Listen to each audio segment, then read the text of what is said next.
There are so many GPS watches available these days from brands like Polar, Garmin, Suunto, and Coros, it can make it really difficult to choose. I personally started out as a Garmin user years ago before becoming a Suunto loyalist, and only recently switching to using a Coros watch, namely the Coros Vertix 2 here. But this watch is definitely not cheap, and it's likely to be overkill for many. So I thought I'd run through all of the different features and specifications that you'll want to consider when comparing the various brands and models of watches out there to help you find the perfect fit for you and your budget. The first step is to put some thought into your primary use case, but also any secondary sports that you might want to use your watch for as well. Most watches offer a variety of what are typically called sport modes, from running to windsurfing, and many also allow for tracking of multi-sport activities like triathlons. In most cases, these specific sport modes come with unique metrics as well. For example, a watch may be able to use its gyroscopic measurements to track swim strokes and to warn you by vibrating as you approach the end of the pool. So start by making a list of your primary activities, but consider as well how many of these you really need to track. You may be better off focusing on one or two of the main ones, because there will be trade-offs, as we'll discuss later on in this video, when it comes to size, weight, and price. Battery life is your next big consideration, and there are two ways that this is measured. The first is what is typically referred to as standby mode, which basically just means day-to-day use as a regular watch. The second, and most important for serious athletes, is how long it will last when recording an activity in GPS mode. My first GPS watch struggled to even last through a marathon, but many watches now last well over 25 hours, and much longer just with diminished GPS accuracy. For example, Coros has made a name for themselves by offering ridiculously long-lasting batteries, up to 140 hours in GPS mode and 60 days in standby mode in the case of the Vertix 2 here. For someone like me who does multi-day events, I really do need the top-of-the-line model, but for many, more than 25 hours might just be overkill. Because again here, there are trade-offs. Battery technology itself hasn't actually evolved much over the years. It's the rest of the components that have been getting smaller and more efficient, in turn allowing manufacturers to increase the size and the capacity of the battery. It's for this reason that the longest lasting models from a given manufacturer also tend to be their largest. I'm willing to bet that if you were to take apart one of these watches here, it would be mostly just a big battery with a little bit of electronics tucked in around it. So if you're not doing ultra distance or multi-day activities, you may want to choose a smaller and lighter weight unit. Having said that, it sure can be nice having to only charge your watch every month or so, even when using it only for shorter activities, as opposed to having to remember to charge it every few days. And this brings me to the next major consideration, which is size and weight. And this is why, even if your budget is of no concern at all, say if you happen to have access to a killer pro deal, you may still not want to get that highest end model with the incredibly long-lasting battery. This is especially important for those with smaller wrists. And GPS accuracy is another important consideration. I had great results for years from my Suunto 9 Barrow, which provides 25 hours on full GPS mode. This can be extended to about 40 hours by turning on battery saving modes and disabling things like heart rate. But any further increase requires a pretty major sacrifice in GPS accuracy. And that's because it does this by taking fewer samples, going from, say, every second to every 10 seconds, meaning that you're likely to miss out on any smaller deviations in a track, especially on switchbacks. So I personally just ignore all of these ultra modes and focus on whatever a watch is rated at in full GPS mode only. My new Coros Vertix 2 here offers 140 hours in full GPS mode, and similarly has a mode that provides up to 240 hours in what's called Ultra Max mode, which again here I just ignore. But the Vertix 2 has another trick up its sleeve when it comes to GPS accuracy.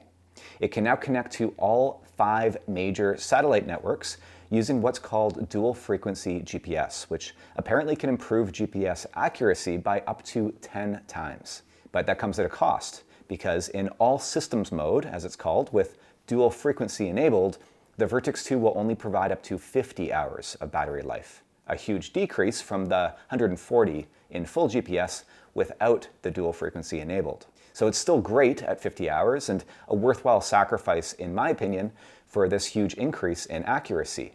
But it's always worth paying attention to how these different features affect battery performance when making comparisons. Durability and build quality are other important considerations, and some watches actually provide options to upgrade these features. For example, for an extra $100 or so, you might be able to choose a titanium bezel instead of a stainless steel one. Some watches come with a sapphire face, which is practically impossible to scratch. This is really important if you plan on doing a lot of scrambling on rocks or maybe bushwhacking. It'll not only keep your watch looking nice and ensure that it remains legible, but may also help with resale value should you choose to sell it, which I'll talk more about later. Last but not least, you'll want to consider your budget. This may limit your options right off the bat, but I'd recommend keeping your options open until you've run through this list of primary considerations. And the reason is that you may be able to find something used, or could buy a slightly older model on sale, which ticks most, if not all of your boxes, as soon as a newer one is released. For example, the Suunto 9 Barrow that I mentioned is still a solid watch, and you can find these for pretty cheap on the used market. So let's talk about some of the features you might also want to prioritize depending on your specific use case. Starting with wrist-based optical heart rate monitors. It used to be that your only option for monitoring heart rate was with the use of a chest strap, which connected to a watch over either Bluetooth or ANT+. But most GPS watches now have a heart rate monitor built right in. Having said that, the accuracy of these wrist-based heart rate monitors can vary tremendously between manufacturers and will likely never be as accurate as a chest strap. A barometric altimeter will measure both temperature and barometric pressure. The main benefit here is actually that the data from the barometer will be combined with the GPS data to give you much more accurate elevation readings. This is sort of table stakes at this point, at least when it comes to the higher end watches, and is really more important for those of us who spend a lot of time in the mountains in more complex terrain compared to those who run mostly on the flats. Less common are offline maps and navigation. Most of the higher end watches have had the ability for years to upload routes that you can then follow along on the watch, as well as the ability to track back to where you started in case you get lost. But offline topographic maps are something which are fairly new. Garmin seemed to be the leader in this area with the Phoenix series, but Coros recently introduced offline maps as well. Most models from Suunto offer some type of navigation, but only the Suunto 7, to my knowledge, has provided offline topographic maps, and without anywhere near the battery life of the other brands. I would highly recommend learning to use at least the basic route finding features on your watch if you have it, because it can really help you get out of a bind. But if, like me, you find yourself doing a lot of off-route navigation, then definitely consider one with offline topographic maps. There are a bunch of other features that are nice to haves, but that in my opinion shouldn't actually affect too much your choice of a watch as much as everything else we've covered. But these may be things to consider when comparing two very similar models. And the first is sleep and recovery tracking. And for some people, all of this extra data and analytics might be amazing, while others probably just find it to be a distraction from the key features they actually use. Now, you can't get most of this data from using other devices, like, say, an Apple Watch, that maybe you don't want to use for training, since it won't last as long or be as durable. But there may be some benefit in having a single ecosystem measuring it all, since it can combine the data from your activities and your sleep into a more comprehensive overview of your recovery. I've started seeing additional capabilities like an ECG to measure heart rate variability built into some watches like the Coros Vertex 2, which is said to be an important metric when it comes to tracking recovery, as well as a pulse oximeter to measure blood oxygen saturation levels when at altitude. So again, all really cool features, but probably a luxury for most. There's also screen size and resolution to consider. We already talked about the potential drawbacks to a larger watch for those with smaller wrists, but there are some benefits to a larger watch as well. The Vertex 2 here has a larger screen size than its predecessor, which makes the watch slightly larger and heavier than the Vertex 1, which I'd been using before.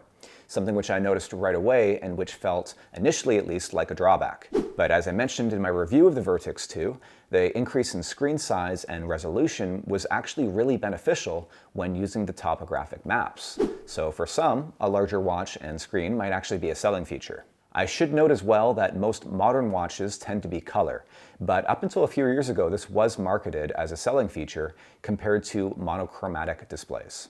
Touchscreen is another nice to have feature, although I find I typically only use it when configuring my watch or analyzing data after the fact. In the field, I almost always prefer the tactile response of a button or a dial, and it's difficult to use a touchscreen when it's wet or when wearing gloves. Connectivity with Ant Plus devices or Wi-Fi may be something to consider as well. I think it's safe to say that all watches these days do have Bluetooth connectivity, but some no longer support Ant Plus, which you may need if you have older bike cadence sensors or chest-based heart rate monitors, or when trying to connect multiple accessories at the same time. But some newer watches, like the Vertix 2, now also offer Wi-Fi connectivity, allowing you to download updates directly to the watch over a Wi-Fi network. Some watches allow you to play music, to control action cameras like a GoPro and Insta360, and all sorts of other features. You'll have to decide for yourself which of these you're really going to use, though.